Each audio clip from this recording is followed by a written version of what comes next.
الحمدللہ رب العالمین والصلاة والسلام علی سید المرسلین۔ محرم الحرام میں ایک سوال اکثر پوچھا جاتا ہے کہ محرم الحرام میں نکاح کرنا کیسا ہے،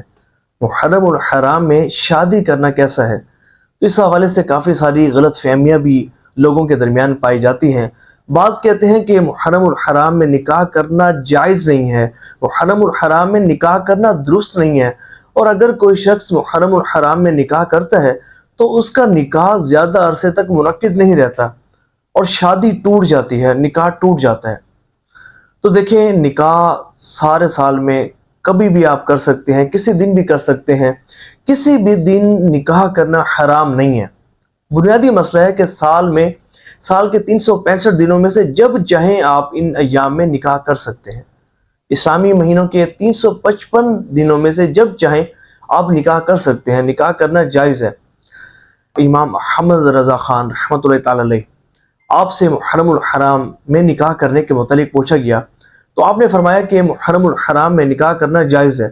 لیکن دیکھیں اگر کوئی شخص خاص طور پر 9 یا 10 محرم الحرام کو نکاح کرتا ہے تو چونکہ محرم الحرام میں اور 10 محرم الحرام کو ایک بڑا سانحہ رونما ہوا امام علی مقام، امام عرش مقام، امام تشر مقام، امام حمام، امام اہل سنت، امام حسین رضی اللہ تعالیٰ عنہ کی شہادت واقع ہوئی۔ ظاہر ہے کہ جب بھی کوئی شخص امام حسین رضی اللہ تعالیٰ عنہ کی شہادت کا واقعہ سنتا ہے تو اس کا دل بھر جاتا ہے، اس کا دل غمگین ہو جاتا ہے، اس کا دل دکھی ہو جاتا ہے۔ تو دیکھیں جب ظاہر ہے کہ ان ایام میں بندہ غمزدہ ہوتا ہے، دل دکھی ہوتا ہے، اور کوئی شخص 9 یا 10 محرم الحرام میں نکاح کرے تو ظاہر ہے کہ لوگ یہ سمجھیں گے کہ اس کو حضرت امام حسین رضی اللہ تعالیٰ عنہ کی شہادت کی خوشی ہے، یہ حضرت امام حسین رضی اللہ تعالیٰ عنہ کی شہادت کی خوشی منا رہا ہے۔ تو اس طرح لوگوں کے درمیان اس کی تنفیر ہوگی،